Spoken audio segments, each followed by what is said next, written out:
कुलहीन मजलिस इत्तेहादुल मुस्लिमीन के सदर व हैदराबाद रुकने पार्लियामेंट बैरिस्टर असदुद्दीन ओवैसी ने कहा कि नरेंद्र मोदी मुसलमानों से वक्फ की जायदादें छीनना चाहते हैं।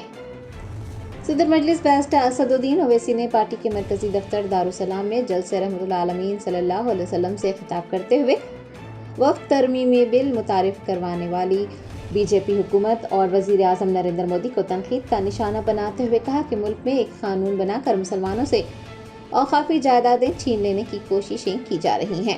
उन्होंने कहा कि मरकजी हुकूमत इस बिल के जरिए वक्फ बाई यूज़र का कानून लाकर औकाफी जायदादों पर कब्जा करना चाहती है। सदर मजलिस ने बताया कि सिर्फ तेलंगाना में 33,000 वक्फ जायदादें हैं और अगर ये कानून बन जाता है तो ये 33,000 वक्फ अराजियात वक्फ नहीं रहेंगी क्योंकि उनके दस्तावेजात मौजूद नहीं हैं। बैरिस्टर ओवैसी ने पूछा है कि सदियों पुरानी वक्फ जायदादों के दस्तावेजात कहां से लाएंगे। उन्होंने कहा कि अगर ज़रूरत पड़ती है तो वक्फ कानून के खिलाफ हमें मुत्तहिद तौर पर मुकाबला करना होगा और एहतजाज में भी शिरकत करनी होगी। सदर मजलिस ने कहा कि नरेंद्र मोदी वक्फ को ख़त्म करके मुसलमानों से औकाफी जायदादें छीनना चाहते हैं और भारतीय जनता पार्टी वाले ये कह रहे हैं कि असदुद्दीन ओवैसी वक्फ की बात करके लोगों को उकसा रहे हैं। उन्होंने कहा कि वो ये वाज़ेह करना चाहते हैं कि भारतीय जनता पार्टी वाले उनके सच का सामना नहीं कर सकते। बीजेपी वालों, तुम मेरी सच्चाई का सामना नहीं कर सकते। हमने एक बाबरी मस्जिद को खोया और क्यों खोया बता रहा हूं आज तुमको।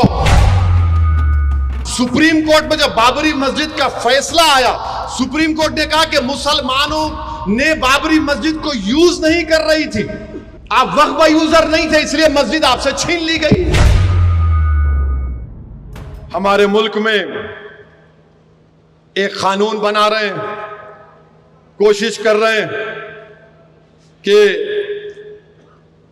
वक्फ की जायदाद हमसे छीन ली जाए। मैं बार बार कह रहा हूं, बीजेपी वाले बोलते पूरे मुल्क में ओवैसी जाकर लोगों को उकसारा, उन्हें ही बोल रहा मस्जिदें छीन लेंगे, दरगाह छीन लेंगे, कब्रस्तान छीन लेंगे, ईदगाह छीन लेंगे, जमीनात छीन लेंगे। बीजेपी वालों, तुम मेरी सच्चाई का सामना नहीं कर सकते। मैं जानता हूं तुम्हारी हरकतें क्या हैं। ये जो कह रहा हूं भारत के मुसलमानों से कह रहा हूं, याद रखो, हमने एक बाबरी मस्जिद को खोया और क्यों खोया बता रहा हूं आज तुमको। ये जो कानून मोदी लाए हैं, बिल लाए हैं, कानून नहीं बना अभी, इसमें वक्फ बाय यूजर है, यानी आप किसी चीज को इस्तेमाल करते हैं तो उससे उसके इस्तेमाल पर वो वक्फ हो जाती है।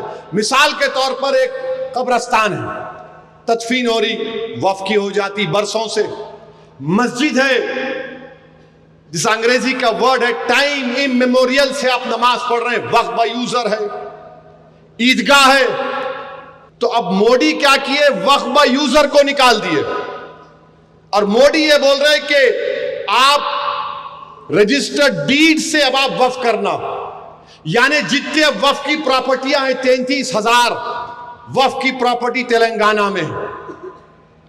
तो मोदी ये बोल रहे कि अब ये कानून जब खुदा ना खास्ता बन गया तो ये 33,000 वक्फ की प्रॉपर्टीज जो तेलंगाना में है, इसमें 90% के पास डीड नहीं है, रजिस्टर्ड डीड नहीं है, तो वो क्या होंगे, वक्फ नहीं रहेंगे ना वक्फ। जब कानून बोलेगा कि रजिस्टर्ड डीड लेकर आओ, रजिस्टर्ड डीड नहीं है। अगर आपको जाके बोलेंगे कि मक्का मस्जिद का डीड लेकर आओ, मक्का मस्जिद पुरानी है, कितनी पुरानी है, 100 साल, 200 साल, 300 साल, करीब 400 साल पुरानी, 400 साल। अब 400 साल में रजिस्ट्रेशन का डॉक्यूमेंट होता था, अब मोदी बोल रहे नहीं तुम लेके आना,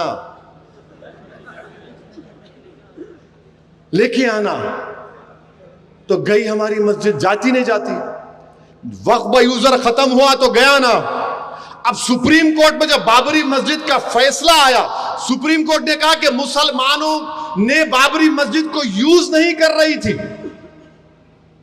आप वक्फ बाय यूजर नहीं थे, इसलिए मस्जिद आपसे छीन ली गई। तो मोदी सुप्रीम कोर्ट के जजमेंट को देख लिए, कि वक्फ यूजर को निकालो और बोलो कि नहीं तुम्हारी मस्जिद नहीं है। कोई भी आके आरएसएस वाला बोलेगा नहीं इसको खोद के देखो अंदर कुछ निकलता। इनको खाली खोदना आता है इनको। अरे घर में किसको रखे तो दूसरों का नहीं खोदता उन्हें जाके। हर चीज में नहीं यहां खोदे तो ये निकलता कते। मेरे भाई सुनो, मजाक का मौजू नहीं है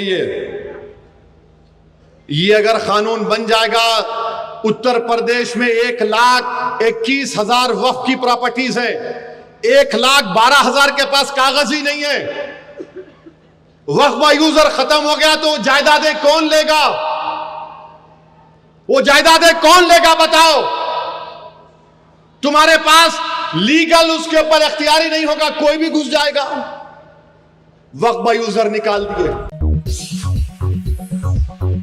Germanton super speciality hospital national award winner doctor Mir Jawad Jar Khan, German trained senior orthopaedic surgeon and director, माहिर डॉक्टर्स डॉक्टर वासिफ आजम और doctor Bharvi Chanduri, senior cardiologist और दीगर डॉक्टर्स नुमाया खिदमत अंजाम दे रहे हैं। Robotic surgery, advance cath lab, MRI, operation theatre, ICU, 2D ultrasound जैसी सहूलियात से आरास्ता कॉर्पोरेट लेवल हॉस्पिटल। वाजबी फीस में हर मर्ज से शिफायाबी के लिए Germanton super speciality hospital, Attapur.